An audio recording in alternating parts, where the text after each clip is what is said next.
I checked, for my whole life, I don't know, I guess I didn't do it in my first term because I was the hunted. I had bigger problems. I had these animals trying to attack me at Mar-a-Lago. They went into my wife's closet. It was very bad, but it sounds a little strange. They looked at her drawers. You have drawer, and then you have drawer. They looked at both. She's a very meticulous person, you know, like these people, just like she'd fit into your group very well. She'd be very happy with her, but everything is perfect. Her undergarments, I want to use a nice, sometimes referred to as panties, are folded, perfect, wrapped. They're like so perfect. I said, that's beautiful. I wasn't there when the raid took place. The raid of a popular president, a former president. She opened the drawers and it was not that way. They were a mess. It was all over the place. And she said, oh, what happened? That's so terrible, but it's terrible. They went into my young boy's room. These thugs are disgusting and we cannot let them get away with this stuff. We have to do something about it. We have to do something about it. It's illegal and it's disgusting. You know, I brought a lawsuit and I'm winning the lawsuit. I ordered a massive strike on the terrorists that killed our 3 great patriots last week. 2 soldiers, 1 interpreter, all great people. And it was very successful. It was precision. We hit every site flawlessly, and we are restoring peace through strength. We're all over the world.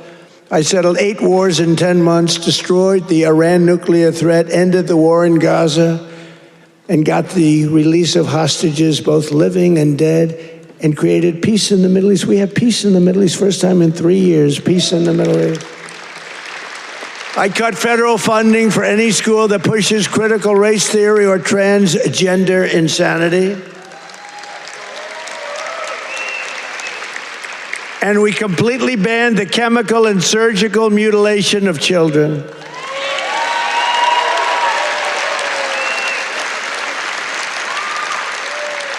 Can you believe I'm standing here, 2025, talking about I banned the surgical mutilation of children? Could you imagine 15 years ago saying that? People would say, this guy's crazy. What the hell is he talking? The surgical mutilation of children, I banned it. And it's a wonderful thing I did, but can you imagine having to even say it? Or can you imagine having to say that we are keeping men out of women's sports? Frankly, that's less important if you want to know the truth, but it's very important. The surgical mutilation I had to ban, and I did, I banned it. But we're also keeping men out of women's sports. Have you seen some of these records? Have you seen the long distance race? One of these races go all day. They had champion women, they had some very good men, but not the champions. And one man won the race by 5 hours and 14 minutes and 12 seconds. 5 hours, 14 minutes, think of that. Won the race by 5 hours. What do? Your parents go back home, go to sleep for a few hours, and come back and meet your daughter, and she's supposed to be thrilled? What kind of crap is that? Or the weightlifting records, where people that never lifted a weight before are going into the women who are fighting national championships, almost Olympic championships, and they're lifting 112 pounds more, and they've never done it before.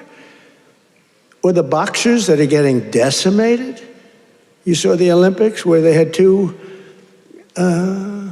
people that they converted from men to women. They did a conversion, and the one young woman from Italy, a championship boxer, she got hit by a left jab. A left jab, for those that don't do it's just like a defensive punch. She got hit, she walked to her corner, she said, I've never been hit like that, I quit. Then they said, no, go out. You can do it. And then he gave her another left jab, that was it. She said, nope, I can't do it. It's so demeaning to women. And they don't stop. I saw the other day on one of the shows, I think Meet the Fake Press. I'm pretty sure it was that stupid show. And they had a congressman that you all know, a Democrat, saying, no, we have to allow men to play in women's sports. Where do these people come from? Or how about open borders? They're fighting for open borders. If I didn't get elected, our country would be ruined. We would have not had a country. I'm telling you, I'm not bragging about myself. I'm saying we would not have had a country. And now we have the greatest country in the world. I'm telling you, hottest. We're the hottest. We're restoring the name of a great president, William McKinley, to Mount McKinley in beautiful Alaska. That they took the name off and they named it something else. And I renamed the Gulf of Mexico to the Gulf of America. Right?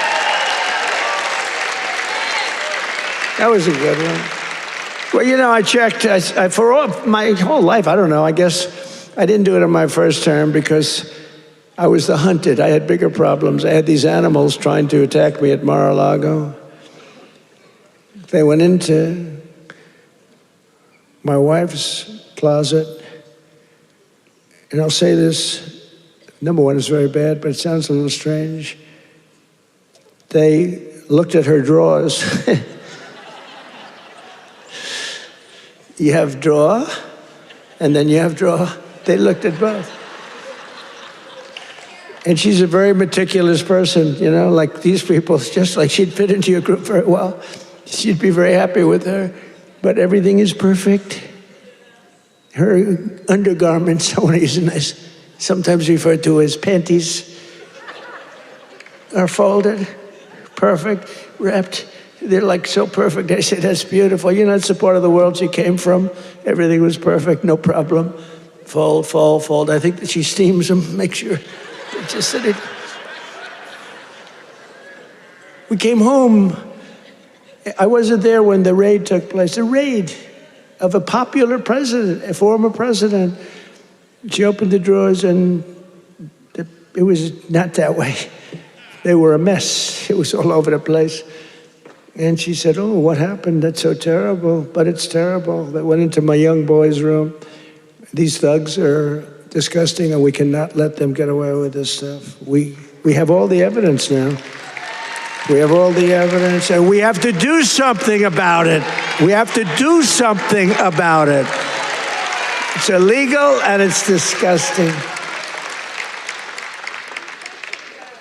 You know, I brought a lawsuit, and I'm winning the lawsuit. There's only one problem. I'm the one that has to settle it. In other words, I am suing, and I'm the one that's supposed to settle it. So maybe I'll give myself $1 billion and give it all to charity. Does that make sense? You know, I'll give it to charity. Do you have any nice charities? I have to settle the lawsuit. There's never been a case like this. Trump suit, I sued a long time ago, and it's doing fine. It's a suit, and now, you know, we found all this stuff. Did you see where the FBI didn't want to do it, but the Justice Department forced them to do it? The FBI guys didn't want to do it, but the thugs and the DOJ wanted to do it. So I sued them, and and they do say that, you know, it's never been a case like this. Donald Trump sues the United States of America. Donald Trump becomes president, and now Donald Trump has to settle the suit. I hereby give myself $1 billion. Actually, maybe I shouldn't give it to charity. Maybe I should keep the money. No, a lot of people say, do it. No, I don't want to do it. But whatever happens, it's all going to good charities. Is that okay? It's all going to good charities. But isn't that a strange position to be in? I've got to make a deal. I negotiate with myself. From the skyscrapers of Charlotte to the rolling hills of Asheville, from the sand dunes of Kitty Hawk to the streets of Chapel Hill, and from the factories of Hickory to the small towns and family farms across your beautiful countryside in North Carolina, we are bringing prosperity, opportunity, and pride surging back to your incredible home. Together, we're pairing all these people together. You're coming together. You know, it's coming together like nobody's ever seen, but we're fixing 4 years of disaster and decline. The whole world was laughing at us for 4 years. They were laughing, taking advantage of us, friend and foe. And the friend was worse than the foe in many cases. On trade, they were worse. And we're beginning the greatest years in the history of our country. It's called the Golden Age of America. That's what's happening. We were a dead country. Now we're talking about the Golden Age of America. Think of it in 10 months. Think of that. So in conclusion tonight, after just 11 months, our border is secure. Our spirit is restored. Inflation is stopped. Wages are up. Prices are down. Our nation is strong. And America is back. And every single day of this administration, we will keep on working for the hardworking citizens of America.